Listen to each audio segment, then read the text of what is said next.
अस्सलाम वालेकुम। नमाजी और शैतान का वाक़या। बिस्मिल्लाहिर्रहमानिर्रहीम। एक शख्स अंधेरी रात में फजर की नमाज़ पढ़ने के लिए घर से निकला।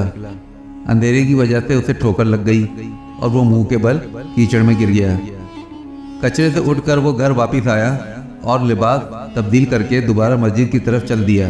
अभी चंद कदम ही चला था कि दोबारा उसे ठोकर लगी और वो दोबारा कीचड़ में गिर गया।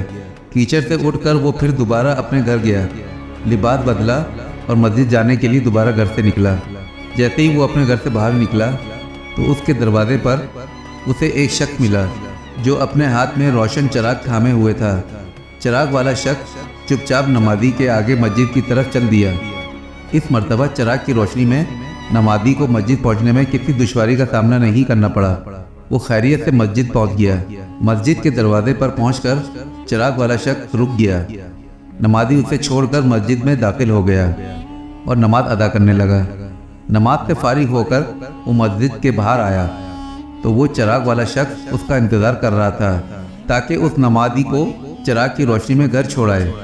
जब नमाजी घर पहुंच गया तो नमाजी ने अजनबी शख्स से पूछा, आप कौन हो? अजनबी बोला, सच बताओ तो मैं इब्लीस हूँ। नमाजी की तो हैरत की इंतहा न रही। इस अजनबी की ये बात सुनकर नमाजी सोचने लगा, इब्लीस शैतान कैसे मुझे मस्जिद तक छोड़ सकता है? इसका काम तो लोगों को बहकाना है। तो इस शख्स ने बड़ी हैरत के साथ इब्लीस से पूछा, तुझे तो मेरी नमाज रह जाने पे खुश होना चाहिए था, मगर तुम तो चिराग की रोशनी में मुझे मस्जिद तक छोड़ने आए। इब्लीस ने जवाब दिया कि जब तुम्हें पहली ठोकर लगी और तुम लिबास तब्दील करके मस्जिद की तरफ पलटे तो अल्लाह ताला ने तेरे सारे गुनाह माफ़ फरमा दिए। जब तुम्हें दूसरी ठोकर लगी तो अल्लाह ताला ने तुम्हारे पूरे ख़ानदान को बख्श दिया, जिस पर मुझे फ़िक्र हुई कि अगर अब तुम्हें ठोकर लग गई तो अल्लाह ताला कहीं तुम्हारे इस अमल की बदौलत तुम्हारे सारे गाँव की मग़फ़िरत ना फरमा दे।